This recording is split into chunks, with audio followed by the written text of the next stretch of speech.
Dumaraan ang Iran sa isa sa pinakadramatikong sandali sa kasaysayan nito. Sa loob lamang ng ilang gabi, ang dating kinatatakutang rehimen ay biglang nawala ng kontrol at ang mga lansangan na dati tahimik ay napuno ng apoy, sigaw, at galit ng mamamayan. Noong gabi ng January 18, naganap ang isang mahalagang pagbaligtad ng kapangyarihan sa puso ng Tehran. Libo-libong nagpoprotesta ang pumilibot sa pangunahing himpilan ng Basij, ang paramilitar na puwersang matagal nang ginagamit upang supulan ng publiko. Ang mga pinatibay na bakal na pintuan ay nabasag, ang gusali ay sinunog, at ang mga pasilidad ng detention ay sapilitang binuksan. Para sa maraming tagamasid, ito ang sandaling tuluyang nawala ang awtoridad ng rehimen. Hindi nagtagal, kumalat ang kaguluhan na parang domino sa iba't ibang lungsod, kabilang ang Babol. Doon, hindi na lang nagmamarcha at sumisigaw ang mga tao, direkta nilang tinarget ang mga simbolo ng panunupil tulad ng mga presinto ng pulis at mga sentrong panseguridad. May mga video na nagpapakita ng mga gusaling nilalamon ng apoy at mga puwersang panseguridad na hindi na makalabas ng kanilang sariling mga base. Malaki rin ang pagbabago sa takbo ng mga engkwentro sa kalsada. Ang mga motorcycle squad ng Basij, na dating sapat na ang tunog para magkalat ang takot, ay naging madaling target. Nagtayo ang mga residente ng barikada sa makikitid na daan, naglatag ng mga ambas, at nag-organisa ng depensa mula sa mga bubong at balkonahe. Ang mga komunidad mismo ang ginawang kuta ang kanilang mga kapitbahayan. Sa gitna ng kaguluhan, lumabas ang mabibigat na ulat hinggil sa matinding karahasan. Ayon sa mga tumagas na impormasyon mula sa internasyonal at lokal na mapagkukunan, mahigit 5,000 katao ang maaaring napatay sa putukan ng mga puwersa ng rehimen sa loob lamang ng isang linggo. Sa halip na patahimikin ang bansa, lalo nitong pinasiklab ang galit ng publiko. Bawat libing ay naging panibagong protesta, at bawat putok ay lalong nagbura ng takot. Mas lalong umigting ang galit matapos lumitaw ang mga ulat mula sa Hamadan na sinasabing ginamit ang mga ambulansya upang ilipat o itago ang mga armadong tauhan. Para sa maraming mamamayan, ito ang malinaw na senyales na tuluyan ng gumuho ang moral na kredibilidad ng Estado. Ang mga sasakyang inilaan para magligtas ng buhay ay umano'y ginawang kasangkapan ng panlilinlang. Sinubukan ng pamahalaan na pigilan ang pagkalat ng impormasyon sa pamamagitan ng pagputol ng internet, ngunit nabigo ito. Sa tulong ng satellite internet at mga desentralisadong network, patuloy na kumalat ang mga video at larawan ng nasusunog ng mga presinto at nagal-alabang mamamayan, hindi lamang sa loob ng Iran kundi sa buong mundo. Ipinakita nito na hindi na sapat ang digital blackout upang pigilan ang isang pag-aalsa. Habang nagpapatuloy ang kaguluhan, lumalakas ang espekulasyon tungkol sa kalagayan ng pinakamataas na lider ng bansa. May mga ulat na inilikas ang 85 anyos na Supreme Leader na si Ayatollah Ali Khamenei sa mga underground shelter at may eroplano umanong nakahanda sakaling kailanganin ang agarang paglikas. Wala pang opisyal na kumpirmasyon, ngunit ang kawalan ng malinaw na pahayag ay lalo lamang nagpapataas ng tensyon. Para sa maraming analyst, malinaw ang kahulugan ng mga pangyayari nitong January 2026. Ang Iran ay hindi na maituturing na isang estadong pinamumunuan ng takot. Kapag nakita ng mga mamamayan na kaya palang gumuho ang kinatatakutan nilang sistema, mahirap na itong buuin muli. At sa sandaling mawala ang takot sa isang lipunan, bihira na itong bumalik. Mukhang hindi na ganoon kasigurado ang gobyerno ng Iran na susunod sa utos ang lahat ng kanilang pulis at sundalo kapag may protesta. Ayon sa iba't ibang ulat, may ilang miyembro ng puwersang panseguridad ng Iran na nag-aatubili o tuluyang tumatanggi na gumamit ng dahas laban sa mga nagpoprotesta. At malaking problema ito para sa rehimen dahil ang lakas ng loob ng mga pulis at sundalo ang isa sa pinakamahalagang sandata ng gobyerno para pigilan ang kaguluhan. Noong January 9, naglabas ng pahayag ang intelligence arm ng Islamic Revolutionary Guards Corps, IRGC, na sinasabing tinutugunan nila ang mga posibleng pagtalikod. Sa simpleng salita, nangangamba ang gobyerno na may mga tauhang hindi na sumusunod sa utos, tumatakas, o lumilipat ng panig. Mas lalong naging malinaw ang tensyon noong January 22 nang iulat ng mga anti-rehimen na media na maraming miyembro ng Iranian Law Enforcement Command, ang pambansang pulisya ng Iran, ang hindi na masaya sa kanilang sitwasyon.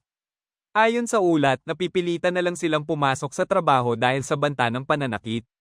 May mga ulat din ng hayagang pagtanggi sa utos. Sa lalawigan ng Kermanshah, sinabi ng Norway-based human rights group na 12 pulis at sundalo ang inaresto matapos tumangging paputukan ang mga nagpoprotesta. Samantala, ayon sa isang Israeli media outlet, daan-daang junior at mid-level na opisyal ng IRGC ang umano'y tumalikod na sa gobyerno. Ang impormasyon ay mula sa Western Intelligence Agencies.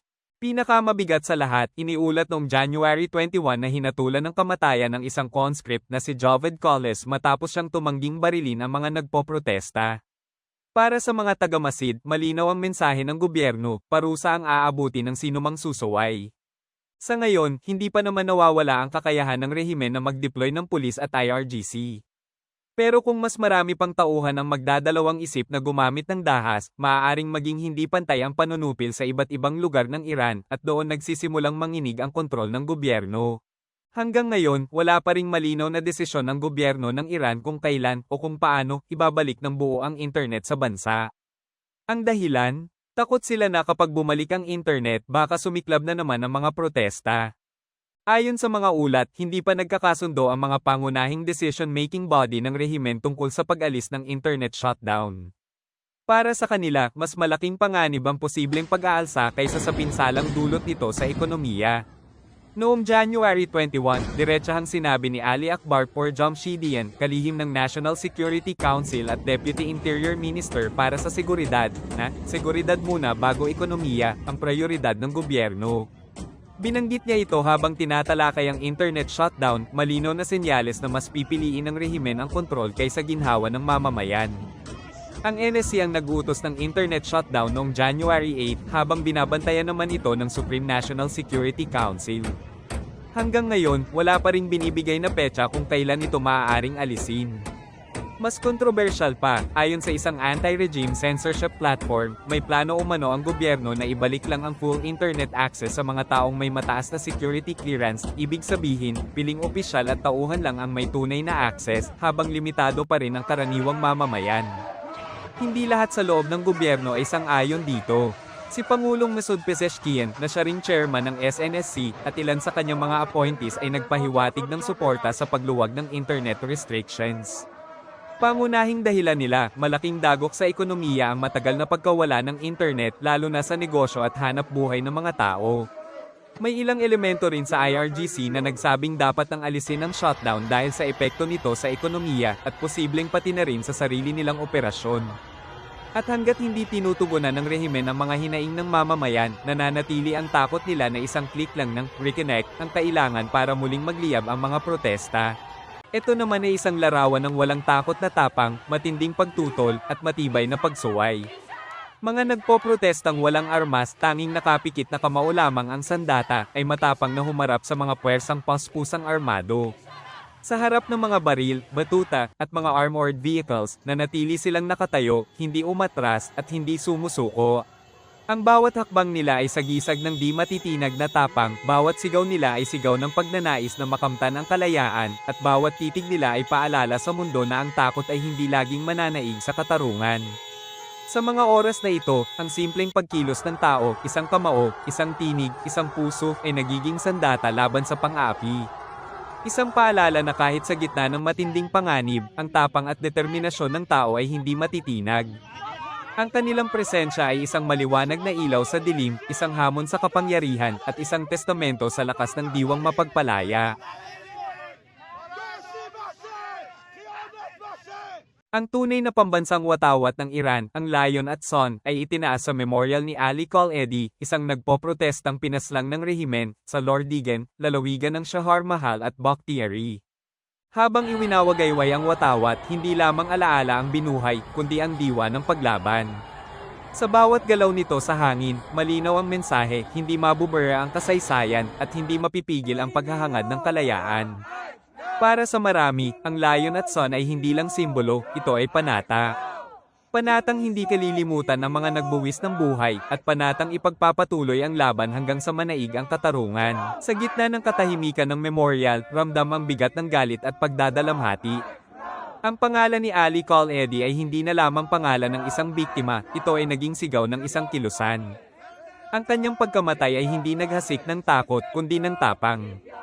Sa bawat taong dumalo, sa bawat matang lumuha, mas tumibay ang paniniwala na ang dugo ng mga pinaslang ay nagiging binhi ng paglaban. At habang patuloy na sinusubukan ng rehimen na patahimikin ang mga tinig, mas lalo lamang itong lumalakas. Dahil kapag ang isang tao ay handang mamatay para sa kalayaan, ang isang bansa ay nagsisimula ng magising.